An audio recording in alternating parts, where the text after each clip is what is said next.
Hey everybody, it's us again from a different location. Ooh, we transported. Sure. Yeah, I'm still getting used to my new camera. I had it on the wrong mode and it only recorded the non-spoiler discussion, so we wasted like an hour.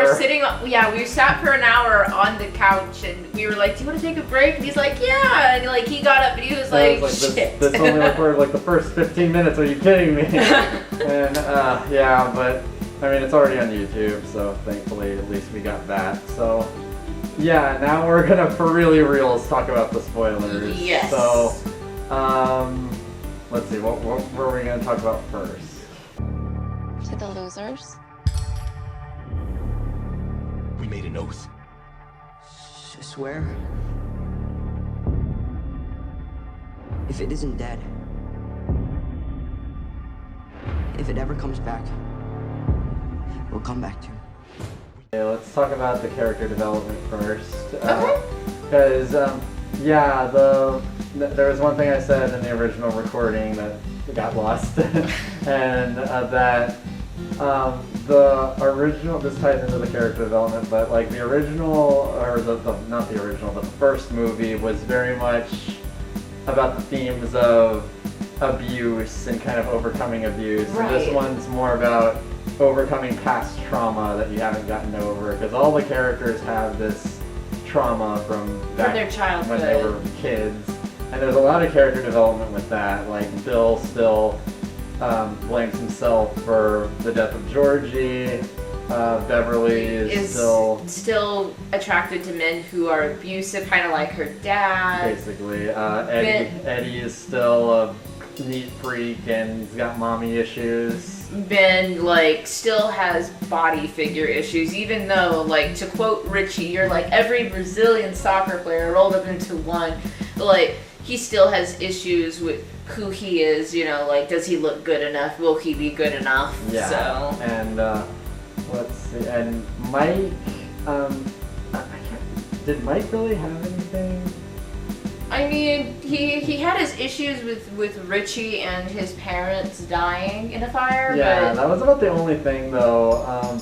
Though Mike does definitely have more stuff to do, thankfully, in this one than he did in the first one, where they just kind of relegated him to the black kid. Exactly. In this, thankfully, they took more from the book with him, and he's got a much bigger role in this.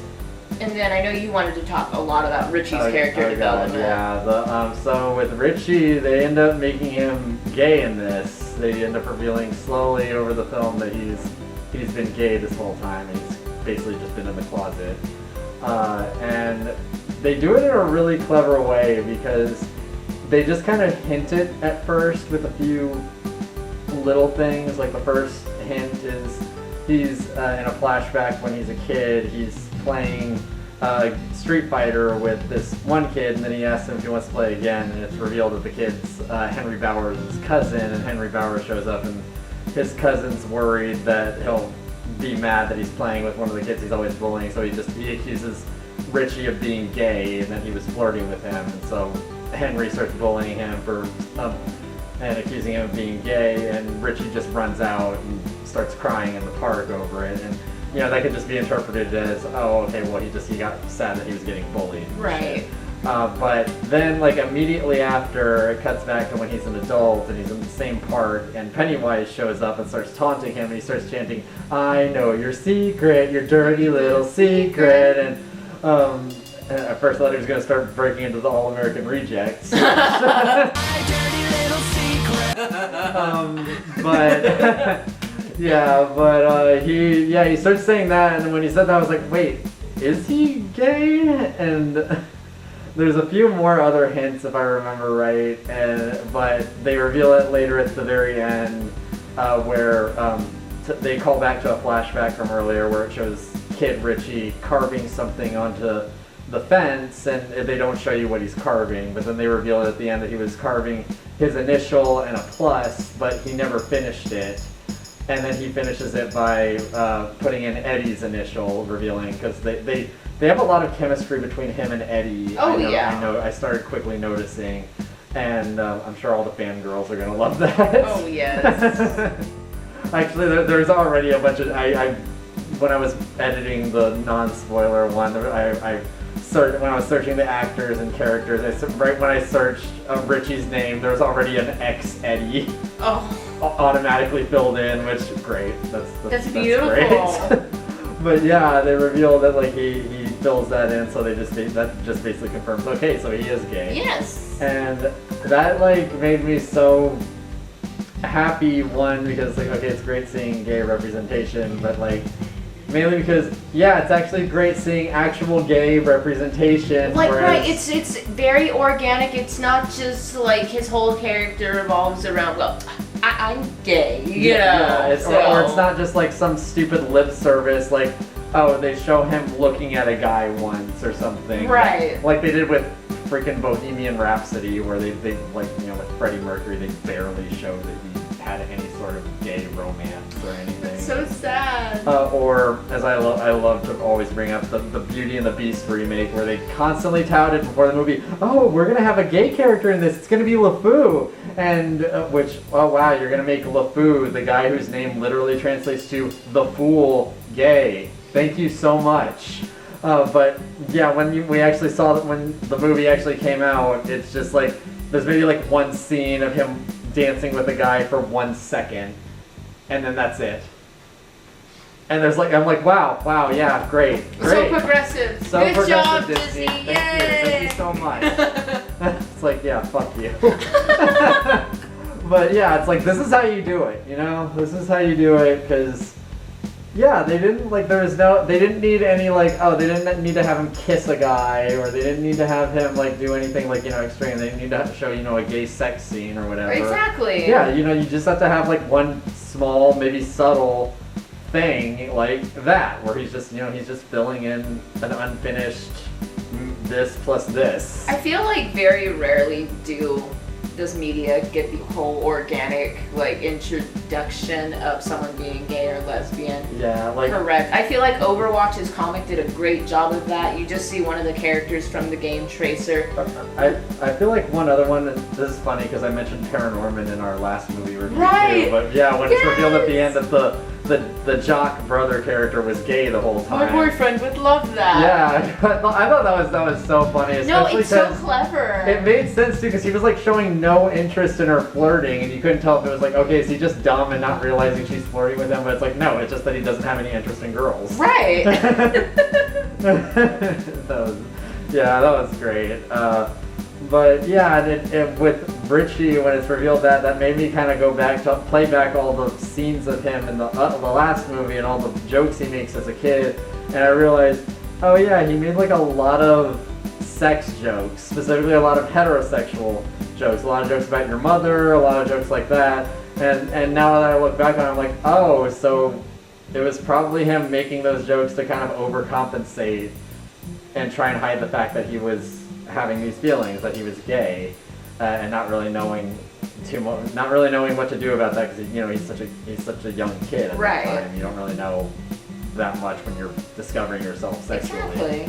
And it's just, I like that they included that, and I like that Stephen King, even though I'd never see him doing that, like stepping in and saying, oh no, don't make that character gay. But yeah, he easily could have, though. He easily could have said, oh no, I've always seen him as heterosexual, even though from what I remember in the book, they never specified there was nothing really specifying where he swang sexually, though he did. From what I remember, after his comedy shows, after a few scenes where he's doing a comedy show, he is with like a few different women, like, and flirting with them and stuff. But he's not married, and that's like about all the romance you see with him. It's just, right. He's just kind of flirting. Just kind of flings, basically. Yeah, he's just kind of flirting with a bunch of different women, but they never specifically show that he's maybe bi or gay or whatever. So it's interesting that they made that choice decision, yes. to do that. And speaking of, I kind of wanted to transition off of this and talk about the very opening of the movie. Yes. Because the opening kind of made me hope that they were going to do what I was hoping they were going to do, that they ended up not doing. But I pointed out when we were watching the first movie, when you were watching it for the first time, that it was really clever that like when they have it take place in the 80s, that they changed the fact that the kids are getting killed by Pennywise, whereas in the book they're child murders. A lot of times they'll find the bodies of the kids mutilated, and they change it to just kids disappearing, and they're just never seen again. And I thought that was really clever because Lindsay Ellis, the YouTuber, does a whole video on this, a whole video on it and how clever this is, and it's really good. But she says that she points out that in the 80s there was a big awareness raised about child abductions because there was a lot of high-profile child abductions at the time, and more awareness was raised about that during that time. So it made sense for the fact that they were having it take place in the 80s, having that be the centerpiece of what was happening to the kids, or what the town thought was happening. That's just, they're just being abducted by people. Right. And I was kind of hoping they would do something kind of like that here to kind of give some commentary on what some social problems might be going on in this time period. Because in the opening they show, and apparently I'd forgotten this, but this was actually in the book. This scene, the opening scene. I didn't realize it was in the book. I guess I forgot because it's been a while. But we see it's at like a state fair or whatever, and this gay couple's playing like a sideshow game, and this group of guys start harassing them for being gay and stuff, and the guy's just like, just saying, fuck you, so what, we're gay, who the fuck cares, yada yada. And then as they're leaving, they end up getting assaulted by the group. And they take one of the guys and throw him off the bridge into the creek, and he doesn't die like right when he hits the water. He's like just like treading water, but the clown shows up on the riverbank and he's like holding out his hand like he's gonna help him.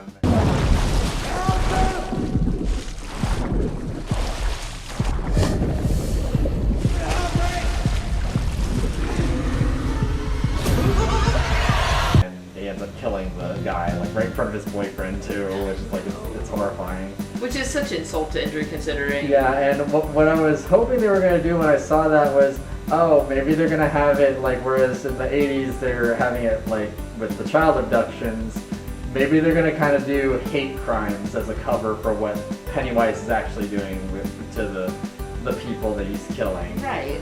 And they don't end up doing that, like he's still killing kids, but I don't know, that would have been an interesting choice if they had done. And I really think so too. Like, it would have added to like what they did in the first one, and plus it would have been very like, in the know of like, there is a rise in hate crimes if you pay attention to statistics. There has been a rise in hate crimes the past few years, and it would have been nice if they had done that, but I mean, I'm not gonna fault them for not, just because technically they probably wouldn't have heard the end of it. Yeah, exactly. They probably were worried, we're gonna get torn apart by the freaking obnoxious, regressive losers that just want to complain. Oh, you had a gay character in this movie, or you're injecting politics in this. Oh. I was gonna say those people probably thought that opening scene was them being subjected to politics, even though it was in the source material. Like I said, I'd forgotten that it was even in the source material. I thought that was so funny. Let's see, what else? Should we go ahead and talk about like what Pennywise is kind of revealed to be? Yes. Or whatever. So they do what I was kind of hoping they wouldn't do, but I had a feeling they were going to because it's in the book and they didn't want to deviate too much from the book. But the whole explanation of it, they do the thing that, the thing I didn't like about that Stephen King did in the book was that the thing he usually does in a lot of his books is that he over-explains what the monster or evil force that's in the book is. Like, he does it with it, and it is basically it's just this alien that crashed to Earth on a meteor, like, however billion years ago, and it just, like, feeds off of the town or something like that. It just shapeshifts or something, and it's like, we don't really know what it is, just that it came from space or something. And just that it's probably... It's just a crazy looking monster or something. And it's just a spider. Yeah, it's done a little bit better in the book, whereas like when it's revealed that it's just some kind of giant spider, it's just like, okay, what? Huh? You're just like, Steve, what were you on? Like, it really was like it was written on like a hour-long cocaine binge or whatever. Jesus Christ. There's just so much, like, he goes off on so many tangents in the book. Like, yeah, when it's revealed, like, where it came from, just like in the movie, it comes to Mike, like, as the origin of where it came from. But, like, okay, and they do this a little bit better in the movie because he ends up, like, during his time, like, away from his friends and everything, before the clown comes back, he tries to do more research as to what it is, and he ends up meeting up with a local Native American tribe in the area that had apparently encountered it a lot and had some sort of ritual to stop it, and they have him, like, go on, like, a spiritual trip or whatever, and he sees it, like, crashing to Earth on the meteor and everything, and they do that a little bit better here, whereas in the book, if I remember right, Henry Bowers, like, beats Mike up as a kid, and, like, while he's unconscious, he has this weird dream of, like, the monster crashing to Earth or something, and I'm like, wait, what? Why are we seeing this? Huh? What kind? Is this a weird dream sequence? Right. Why is this here? And then, like, yeah, it's later revealed, okay, so it is an alien, and I'm like, what? I'm sorry, why is this science fiction now? I don't understand. And, like, all he had to really do was just make it this weird, unknown force that's just the manifestation, the physical manifestation of all the evil in the town. Because there's clearly, like, Derry is clearly hiding some sort of underlying evil beneath the surface. Like, it's just like that everyone, like, contributes to. Like, everyone contributes to the bigotry in some way. Exactly. They point out both in the book and in the movie that, you know, like, there's the kids will be getting abused, whether it's, like, by their parents, whether it's bullying or just something, and the adults will either contribute to it or they won't say anything. They won't do anything to stop it. They'll just kind of try and pretend that it's not happening. And it's the same thing with, like, them going missing. Like, they'll put up posters of the missing kids. But they don't actively look for the kids. And yeah, they'll act like they care for, like, a day, and then it's just business as usual until another kid disappears. And yeah, I kind of wish they had done that and not just made it an alien. But I figure if they had tried to change that, King probably wouldn't have approved. Oh yeah. And he probably wouldn't have agreed to be a cameo in the movie. Yeah, as the King, I was so excited. You nerded out so hard. I did. I geeked out so hard in the theater. Like he was just in his chair, like, oh my god. Yeah, I'm like, that's Stephen King. Holy old Jesus!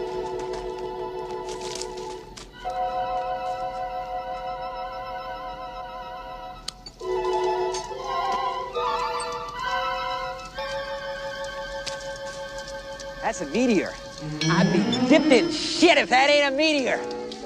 Yeah, he shows up as this owner of this pawn shop that Bill walks into. He sees his old bike from when he was a kid in the window for sale, and Stephen King's the owner, and it's revealed that he has one of Bill's books. Bill's a writer because Stephen King's story. Well, that's all he knows. You gotta have a writer.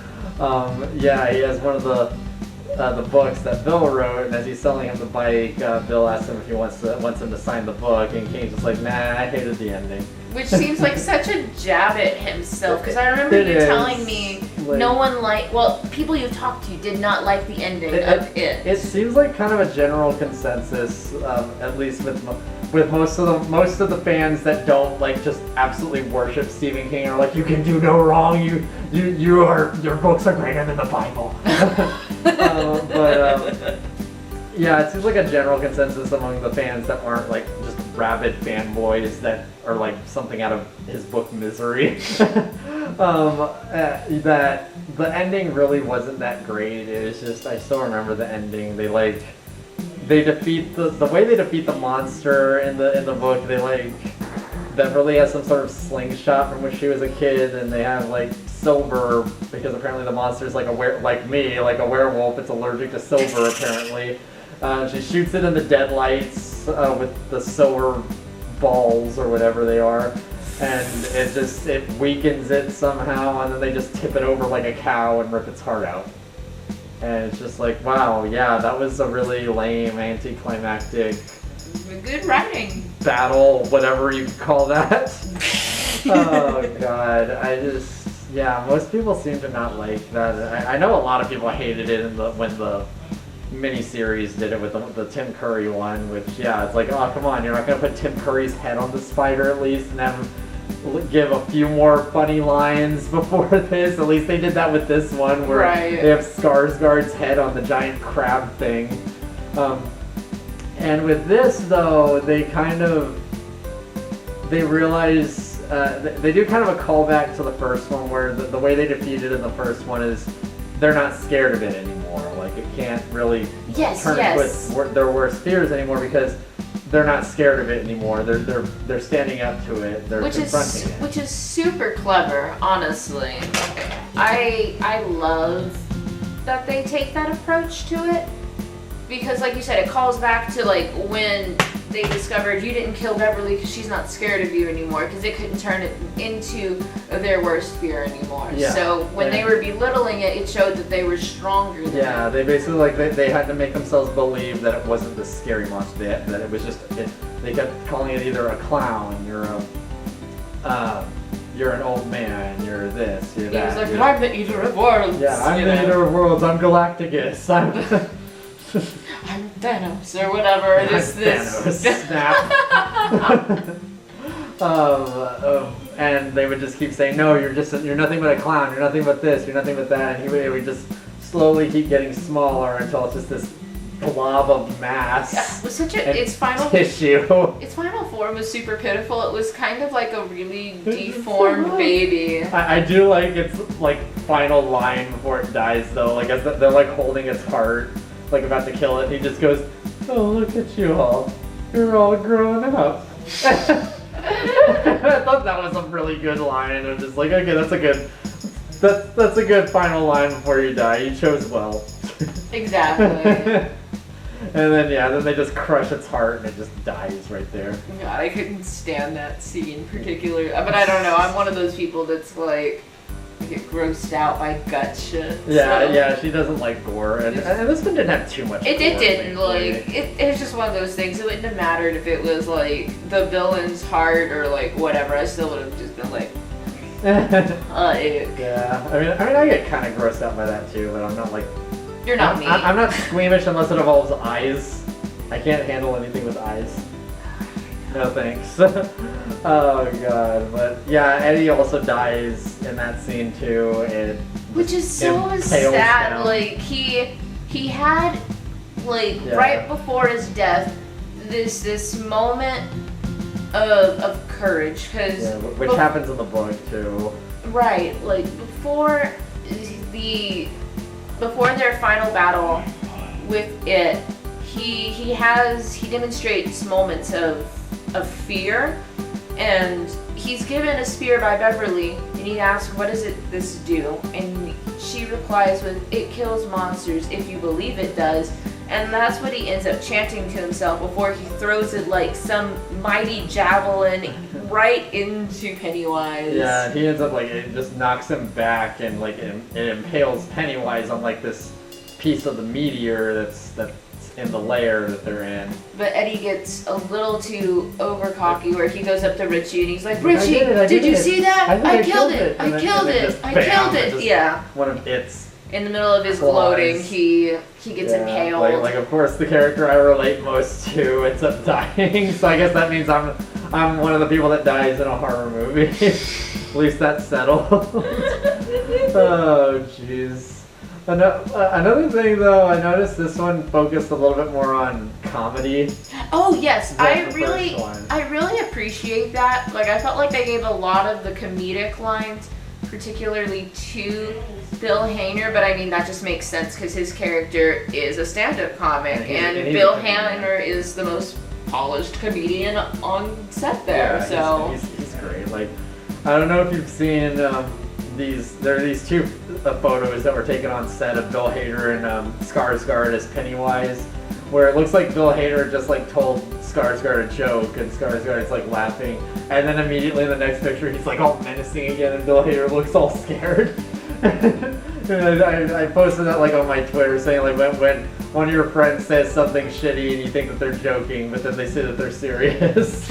God, to me, that would totally be a moment of when you're not ready to get out of your pity pot yet. Basically. It's just kind of like, no, I'm not ready to be unsad No. yet. Oh yes, I'm all sunshine and rainbows. No, I'm not. Nobody's laughing. Oh man, but yeah, there was a lot more focus on comedy. Like even the scares seemed like they were a little bit more intentionally comedic. Like they felt like scares from something like Evil Dead, which that's not like it's really scary horror movie. It's like it's a haunted house horror movie. It's a fun movie. You go there to be a little bit scared, but mostly to just have fun and laugh. Exactly. Yeah, like the old lady that we see in the trailer where like she's all dancing naked in the background. Jesus Christ. It's like creepy when she's dancing in the background just because she's so kind of obscured and everything, and she's making all these unnatural movements. I wish Richard was behind us to do it for us. Like just Oh walk god, by that'd be amazing. Oh man, but she then ends up turning into this giant weird witch monstrosity with these gigantic pendulous breasts. Like that reminded me of that line in Bob's Burgers with Gail. I fixed all my paintings. I gave them pants and huge pendulous breasts. Yes.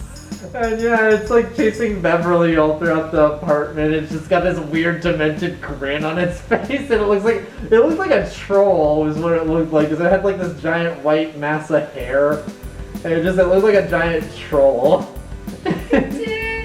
What was another like really funny? Probably the Paul Bunyan lumberjack. Yeah, yes. and a flashback from Richie's a kid. That one seemed the most out of place, which is weird to say Yeah. because the statue was established as something that was there in the first movie. So Yeah. But yeah, it like turns into a Paul Bunyan statue and starts attacking Richie with it, and it's just so weird. It's got like these splinters for teeth because it's made of wood, and it just looks so weird. it's weird but very cartoonish. Yeah, that's what it was. It was like, oh god, this is so like cartoony and silly. But probably my favorite part though was the scene with the leper. Which is I think is funny because that was actually the part that scared me the most in the first movie, was the scene with the leper, just because it's so jarring when they actually show it, because it's shown for like a quick second, like it's just up close. It's just horrifying. It's got like no nose and all nasty if you've seen the first movie. And they show it again here in a flashback with Eddie, where it's making him think that his mom is down in like the basement and the leper's trying to get her. And it's really gross, but then when it cuts back to when Eddie's a grown-up and he sees the leper again, he ends up like trying to strangle it up against the wall, and then it vomits on him again. This is black. And I was losing it in the scene because I noticed in the background there's a song playing, and I was trying to stop laughing for 1 second to see if I could see, because I was like, this song sounds familiar, and then I realized it's the fucking song from the opening to Deadpool, to the first Deadpool movie, the Just Coming Down of the Morning. So that's playing over him, the same vomiting on Eddie. I'm like, why did they choose that song for that scene? Like, It doesn't make any sense, but I love it. like they could have like easily just focused more on like the sounds of the vomit, but Yeah, and it's just like, I don't know why they did that, but I'm so happy they did, because I don't know, I love tropes. I love that trope of just really unfitting music playing over something horrible or just silly. like I feel like going back to Deadpool, a great example of that is when he finally gets to Vanessa and it's playing Chicago's music. Oh yeah. What song is it? You're the me. Is it the You're the meaning in my life?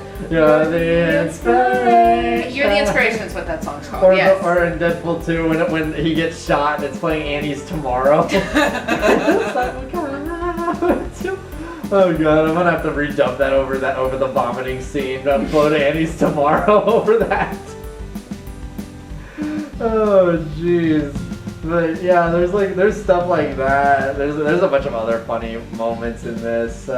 But there's some like creepy moments too, like the scenes where like it like kills the two kids that are in the movie that it shows that it kills are pretty creepy. Like and are really like just like, oh god no, get away from him, get away. Like when it does want to focus on the horror elements, it really cranks it up. Yeah.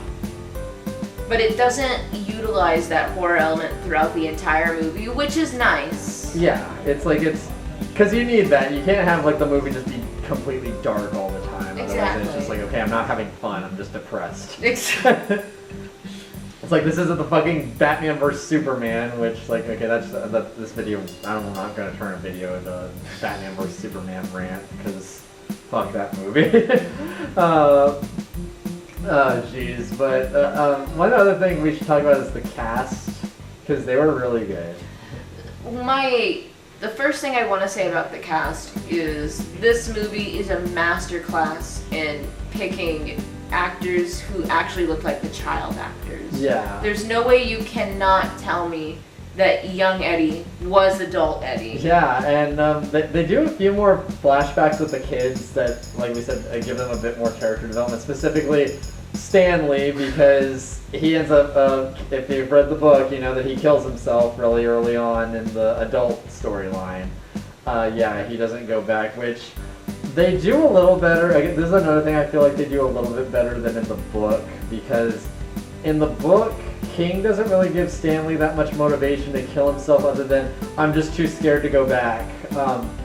I mean, it's explained a little bit because just like in the first movie, Stanley looks into its deadlights, which are like this hypnotizing force that it has. It's just these series of lights that it like uses, which in the book they're like in his eyes, but in this they're in its mouth. Which is so Eldritch. I love that. Yeah, it's like that's a little bit more like unnatural and creepy looking. But in the book, it was like he gets like cornered by it all alone, and he looks into its deadlights, and specifically he told one of his friends, I looked into its deadlights and I wanted to be there, and I guess his like rationale for killing himself was he was afraid it would like that he wouldn't be able to resist it that time or something like that.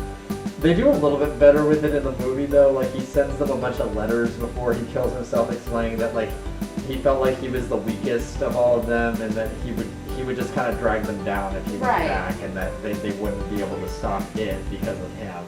Which is, it's super sad that he kind of thought that way about himself. Right. But like, I'm like, at least I feel like it's a bit better motivation. It's got some closure. Yeah, as opposed to the book where like he doesn't send any notes to them or anything. He just writes the word "it" on the wall in blood as he's dying in the bathtub, and that's it. It's like, okay, yeah, that clears things up. Yeah, that's all I needed to know. It's like it, and my wife can figure out the rest. I shouldn't be laughing at this. Like, yeah, but like there's one particular scene from the flashbacks to when he's a kid, where he gives this big speech at his bar mitzvah, and yes, that was a really good scene. I liked that. Like, I love this scene as well because you can tell he really has a defined point he wants to make, and the rabbi, you know, is trying to like pull the mic away from him, like, okay, Stanley, okay, that's enough. Wrap it up. And he just says like, I'm you know what? No, I'm gonna finally say, you know what? I'm a loser, and I always fucking will be. And just mic drop. Mic drops, and he walks out. And Rich just stands up, starts like he's like the only one clapping. And his mom is like, no, sit down. Like, and he's like, no, I'm gonna clap. It was great. I really liked that scene. It's very good. I wanted to clap too. I was like, yeah, you go. No, trust me, I get it. Like, I was like golf ball clapping a little bit, like like the Joker in the Dark Knight.